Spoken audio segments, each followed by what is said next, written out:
I wasted my 20s on you, she said before moving in with him. So I blocked her and left the state. She showed up at my engagement party begging for another chance. Hey viewers, before we move on to the video, please make sure to subscribe to the channel and hit the like button if you want to see more stories like this. Thanks. I came home 3 days early from a work trip to surprise Vanessa. We'd been together for 6 years, since we were 23, and I'd been thinking about proposing soon. I had the ring already. Custom made, exactly what she described years ago when we talked about getting married someday. The apartment was quiet when I opened the door. Not empty quiet. Tense quiet. Vanessa was in our bedroom, packing a suitcase. Not the small one she used for weekends. The big one. The one we'd bought together for our trip to Europe that we'd been saving for. Hey, I said from the doorway. What's going on? She jumped, spun around. For a second, she looked guilty. Then her face hardened into something I'd never seen before. Irritation. Like I'd interrupted something important. You're back early, she said flatly. Meetings wrapped up faster than expected. I wanted to surprise you. I stepped into the room, looking at the suitcase, at the clothes she was folding with deliberate care. Where are you going? She sighed. Actually sighed. Like I was being difficult. Marcus, we need to talk. Those 4 words. I felt my stomach drop. Okay, I said carefully. Let's talk. She kept packing. Wouldn't look at me. I'm moving out. I've been meaning to tell you, but the timing was never right. Moving out? What do you mean moving out? Did something happen? Are you okay? I'm fine. More than fine, actually. She zipped up a makeup bag. I've been seeing someone else. The words hit me like physical objects. I actually took a step back. What? Dylan. From work. Well, not my work. He's in pharmaceutical sales. We met at that networking event 4 months ago. Remember when I came home late that Thursday? For months. For months. You've been cheating on me for 4 months? Don't say it like that. We grew apart, Marcus.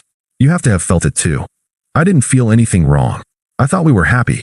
I stopped, trying to organize thoughts that were scattering like dropped papers. Why didn't you just talk to me? If you were unhappy, we could have worked on it. We could have gone to counseling or, oh my God, Marcus. Counseling. She laughed. Actually laughed. That's so like you. Your solution to everything is to process it to death. Talk about it until it makes sense. Some things don't make sense. Some things just are. Vanessa, we've been together for 6 years. 6 years. You don't just throw that away without even trying to. I'm not throwing anything away. She finally looked at me. Her eyes were cold. Distant. I wasted my 20s on you. Looking at you now, I don't even recognize the girl who thought you were worth it. The words hung in the air between us. I couldn't speak. Couldn't process what I'd just heard. She kept going. Do you know what my friends say when we all get together? When they're talking about their boyfriends taking them to Miami, to Cabo, on spontaneous weekend trips, I have to talk about how we're saving for a house. How we stay in on Saturdays to meal prep for the week. Do you know how pathetic that sounds? We agreed to save for a house. You said you wanted, I said what I thought I wanted at 23. I'm 28 now, Marcus. I'm not the same person. And frankly, neither are you. Except you kind of are. That's the problem. I don't understand what you're saying. I'm saying we go to bed at 10 p.m. on Saturdays. Dylan actually knows how to have fun. He's spontaneous. He's exciting. When I'm with him, I feel like I'm in my 20s, not cosplaying as someone's suburban wife in training. Each word was a cut, clean and precise. You told me last month you loved our life, I said quietly. I was lying to myself. Or maybe to you. I don't know anymore. But I'm done pretending this is enough. You're planning for a future I don't even want. A house in the suburbs? Kids by 30? Marcus, I'm suffocating. I need more than this. More than you. I stood there, watching her pack. Watching 6 years get folded into a suitcase like it was nothing. Like I was nothing. So that's it. You're just leaving. Dylan's picking me up in 20 minutes. I'll come back for the rest of my stuff next week when you're at work. I think it's easier that way. Easier for who? She didn't answer. Just kept packing. I walked to the living room. Sat on the couch we'd picked out together at IKEA. Assembled together at midnight because we couldn't wait. I heard her moving around in the bedroom. Heard her phone buzz. Heard her laugh at something. She was texting him. While I sat 15 feet away, she was texting him. 20 minutes later, she rolled her suitcase through the living room. I didn't look up. I'll text you about when to get my stuff, she said. I didn't respond. Marcus, don't be like this. We can be adults about it. I looked at her then. Really looked at her. And I realized I was looking at a stranger. Get out, Vanessa. Excuse me. You heard me. Get out. She opened her mouth to say something, thought better of it, and left. I went to the window, watched a silver Audi pull up, watched Dylan get out, tall, tan, expensive haircut, watched him hug her, kiss her, load her suitcase into his trunk like he'd done it 100 times before, watched them drive away. Then I sat in the dark for 3 hours, not moving, not thinking. Just existing in the space between who I was that morning and whoever I was going to have to become. The next day, I called in sick. Not sick, devastated. But I told my boss I had food poisoning. I started packing, systematically, methodically. Everything that was mine went into boxes. Everything that was hers, I left exactly where it was. I called the landlord, explained the situation. He was surprisingly understanding, said his wife had done something similar to him years ago. Let me break the lease with 60 days notice. I called my friend Alex. Hey man, I need a favor. Can I crash at your place for a while? Of course. Everything okay? Vanessa left me. For someone else. I'll explain later. Jesus. Yeah, absolutely. Come over whenever. I packed my car. Took one last look at the apartment. At the life I'd thought I was building. Then I left my key on the counter and walked out. At Alex's place, he tried to get me to talk about it. To rage, to cry, to do something. You're being too calm about this, Marcus. It's weird. What do you want me to do? I don't know. Be pissed. Get drunk. Key his car. Something. What's the point? The point is she cheated on you for 4 months and then said you wasted her 20s. The point is that's fucked up. Yeah, I said. It is. But I didn't feel angry. I felt hollow. Like someone had scooped out everything inside me and left just the shell walking around. The next day, I blocked Vanessa's number. Blocked her on Instagram, Facebook, everything. Didn't send a message. Didn't explain. Just blocked. Then I deleted the apps from my phone entirely. I didn't want to know what she was posting. Didn't want to see her and Dylan living the exciting life she'd left me for. Didn't want to torture myself with evidence of how replaceable I'd been. I went to work. Came home. Went to the gym. Came home. Repeat. Alex mentioned after a week that Vanessa was posting constantly with Dylan. Fancy restaurants every night. They went to Nashville last weekend. She's posting like a lot. Like she's proving something. Good for her, I said. You don't want to see? No. You don't even care? I don't know what I feel, Alex. But looking at her being happy with him isn't going to help me figure it out. 2 months passed in a blur. Work, gym, sleep. I was functioning. That was about all I could say. Then my boss called me into his office. Marcus, we're opening a new division in Seattle. I want you to head the project management team. It's a promotion, senior PM, substantial raise, full relocation package. Seattle? That's across the country. I know it's a big move, but I think you're ready for it. And honestly, you seem like you could use a fresh start. He didn't say he knew about Vanessa, but he knew. Office gossip travels fast when you work with your girlfriend's former co-workers' friends. When would I start? 6 weeks. Is that enough time? I thought about it for exactly 3 seconds. Yeah, I'll do it. That night, I felt something other than numbness for the first time in weeks. Not happiness, not excitement, but something like possibility. I was getting out. Seattle was cold and gray and perfect. Nobody knew me. Nobody knew my story. Nobody looked at me with pity or asked carefully neutral questions about how I was holding up. I threw myself into work. 12-hour days. Weekends at the office. My team was new, the projects were challenging, and for the first time in months, I felt like I was actually present in my own life instead of watching it happen to someone else. I joined a new gym, started rock climbing, picked up photography on weekends. Not because I was trying to become a new person, just because I could. Because there was no one telling me we needed to save money. No one rolling their eyes when I spent money on myself. 5 months after the breakup, I got a text from an unknown number. Hey, can we talk? I stared at it. Knew immediately it was Vanessa. She must have gotten my new number from someone, probably Alex, though I told him not to give it out. I didn't respond. The next day, I know you're getting these. The day after, you could at least respond. We were together for 6 years. Then, Dylan and I are taking a break. I've been thinking about everything. Then, I made some mistakes. Can we just talk? Please. I read each one.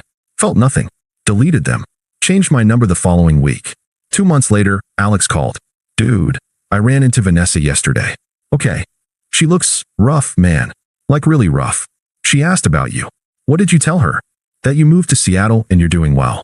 Was that okay? It's fine. What else did she say? She said Dylan dumped her. Said she found out he was seeing other girls the whole time they were together. Said she moved back in with her parents. She was crying. It was actually kind of sad. That's rough, I said, and meant it, in the same way I'd mean it hearing about a stranger's bad luck. That's it. That's all you've got. What do you want me to say, Alex? I don't know. Something. She destroyed you. And now she's destroyed. I thought you'd feel something. I feel bad for her. But that's not my problem to solve. She asked for your number. Don't give it to her. I didn't. But Marcus, she's really messed up. I think she realizes what she lost. Good. Maybe that's what she needed to realize. A week later, my phone rang. Different number. I answered thinking it was work. Marcus? Please don't hang up. Vanessa's voice. Shaking. Crying. How did you get this number? I called your office. Told them I was your sister and it was a family emergency. Please, I just need to talk to you. I should have hung up. Should have blocked this number too. But something kept me on the line. Not hope. Curiosity, maybe. I'm listening. I made a mistake. A huge mistake. Marcus, Dylan wasn't who I thought he was. He was seeing other women the whole time. He never took me seriously. I was just something fun for him. I'm sorry that happened to you. I've been thinking about us. About what we had. I threw away something real for something that was fake. I see that now. Okay. That's all you're going to say. What do you want me to say, Vanessa? I want you to say you forgive me. I want you to say we can try again. That we can fix this. I'm seeing someone. Silence. Long enough that I thought she'd hung up. You're what? I'm seeing someone. Her name is Sarah. We met through work. It's been 10 months, Marcus. You left me for someone you'd been with for 4 months. 10 months seems reasonable. This is different. We were together for 6 years. You can't just replace that. I'm not replacing anything. I'm moving forward. With someone you barely know. I know her well enough. She's kind. She's honest. She doesn't make me feel like I'm not enough. Marcus, please. I know I hurt you. I know I said terrible things. But I was confused. I was scared of settling down. I thought I wanted something else, but I didn't. I wanted you. I've always wanted you. You wanted me after everything else fell apart. That's not the same thing. So that's it. After everything we had, 6 years means nothing to you. You said you wasted your 20s on me. I decided not to waste my 30s on someone who thought that. I paused. I don't think about you anymore, Vanessa. That's not true. That can't be true. It is. I hope you figure out what you want. But it's not going to be with me. Take care of yourself. I hung up, blocked the number, sat there for a minute, waiting to feel something. Guilt, regret, satisfaction. But I just felt tired. For months later, Vanessa's mom called. I almost didn't answer, but some old reflex kicked in. I'd always liked her mom. Marcus, honey, it's Patricia. Hi, Patricia. How are you? I'm all right. Listen, I know this is awkward, but I wanted to talk to you about Vanessa. I don't think that's a good idea. She's really struggling, Marcus. She made a mistake. A terrible mistake. But we all thought you two were perfect together. She's realized what she lost. She just needs a chance to make it right. With respect, Patricia, that's not my responsibility anymore. She needs closure, Marcus. You just disappeared. You blocked her. You won't talk to her. That's not fair. She got exactly what she wanted. She left me for someone else. She told me she wasted 6 years with me. I think that's all the closure either of us needed. She didn't mean those things. She was confused. Maybe. But she said them. And I believed her. You're being cruel. I'm being honest. I hope Vanessa finds what she's looking for. I really do. But it's not going to be with me. Take care, Patricia. I ended the call. The next week, her best friend Hannah messaged me on LinkedIn. Apparently one of the few platforms I hadn't blocked her on. You're being really cold. She knows she messed up. Everyone makes mistakes. The Marcus I knew would have at least given her a chance to apologize properly. I blocked her too. Then came the email. Long single-spaced. Sent at 2:47 a.m. It started apologetic. How she'd made the biggest mistake of her life. How she thought about me every day. How she'd give anything to go back and make different choices. Then it turned. How I'd given up so easily. How I'd never fought for us. How I'd just disappeared like 6 years meant nothing. How I was cold. Emotionless. How maybe she'd been right. Maybe I'd never really loved her at all, because someone who loved her would have fought to get her back. It ended with, I guess I was right. You never really loved me anyway. You just loved the idea of me. The moment I stopped being convenient, you erased me. Maybe Dylan was a mistake, but at least he actually felt something. I read it twice. Then I deleted it. Felt absolutely nothing. 2 years after Vanessa walked out, I got invited to Jake's wedding. Jake was my buddy from college. One of the few people who'd stayed consistently in touch after I'd moved to Seattle. You should bring Sarah, he said over the phone. I want to meet this woman who's got you smiling again. I'll ask her. Where's the wedding? Hartford. That's your hometown, right? Yeah. Haven't been back in a while.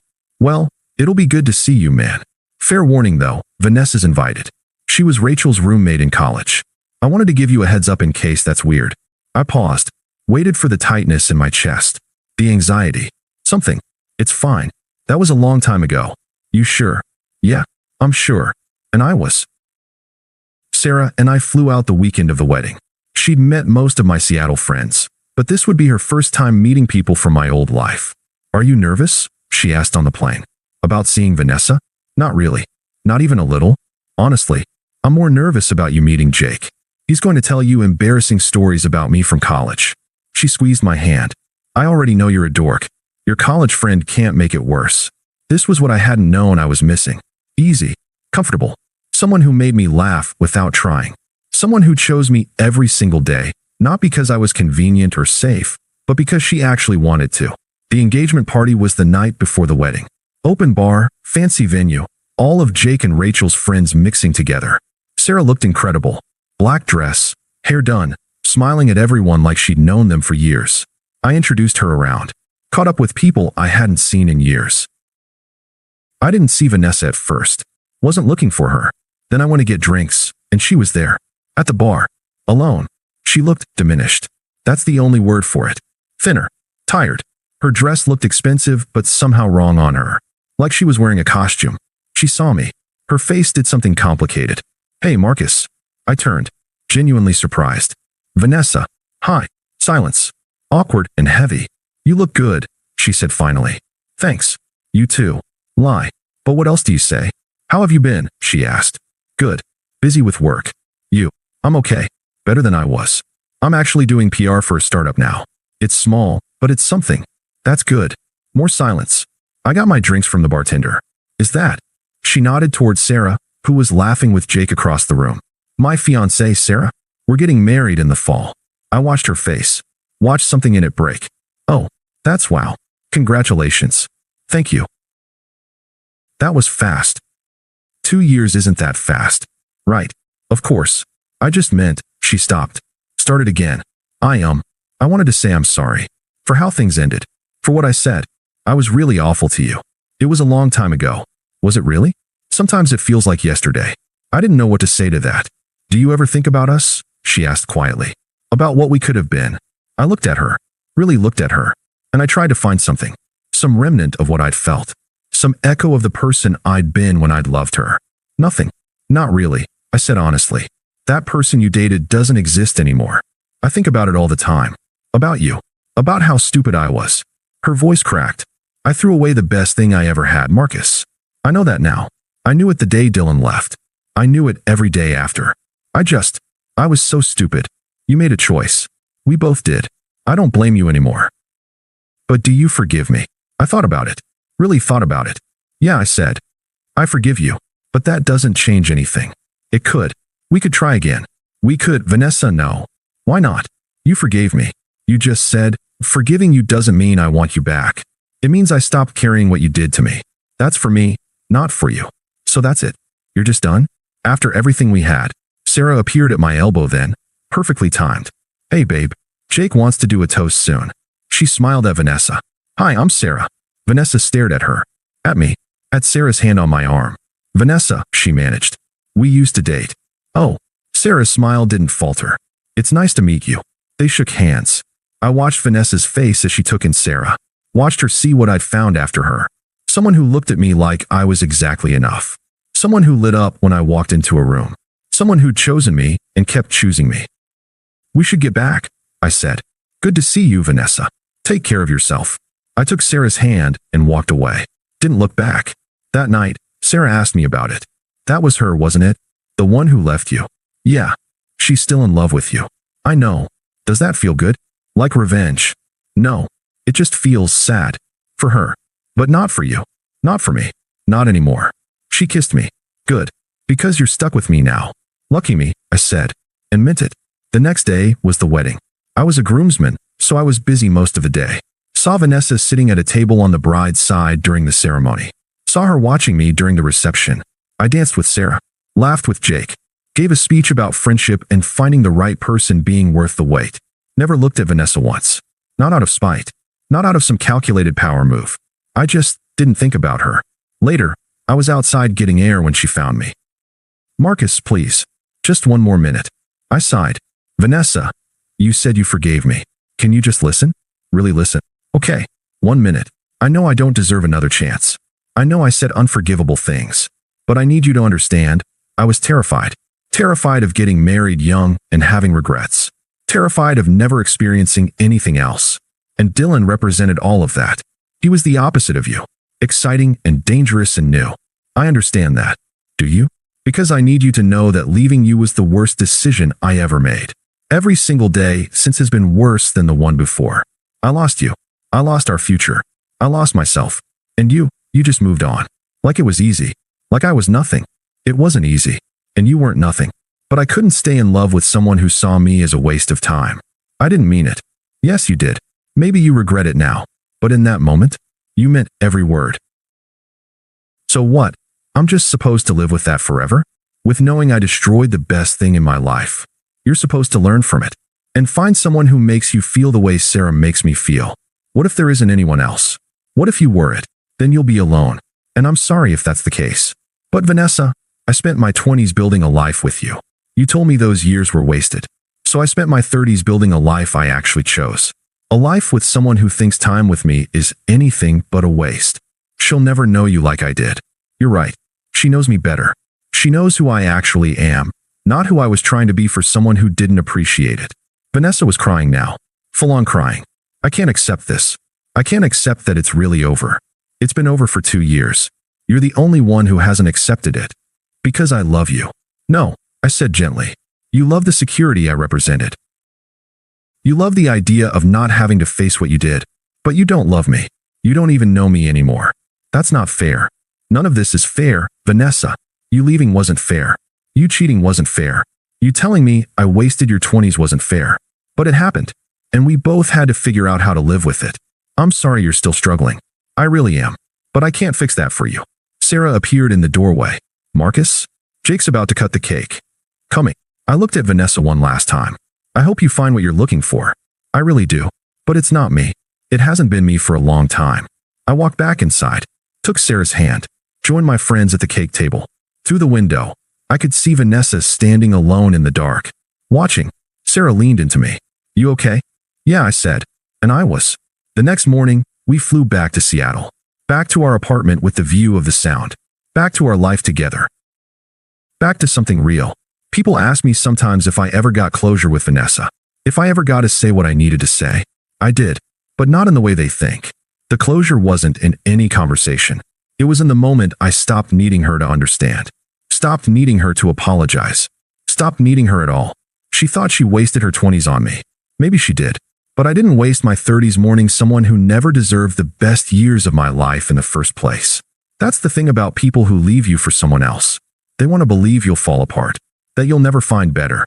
That they were your peak. The best revenge isn't making them regret it. It's building a life so good that you forget to care whether they regret it at all. Vanessa thought she was my story. The great love. The one that got away. But she was just my lesson. Sarah's my story. And it's a story I actually chose. Thanks for watching. Make sure to subscribe to the channel and hit the like button. What do you think about this story? Share it in the comments.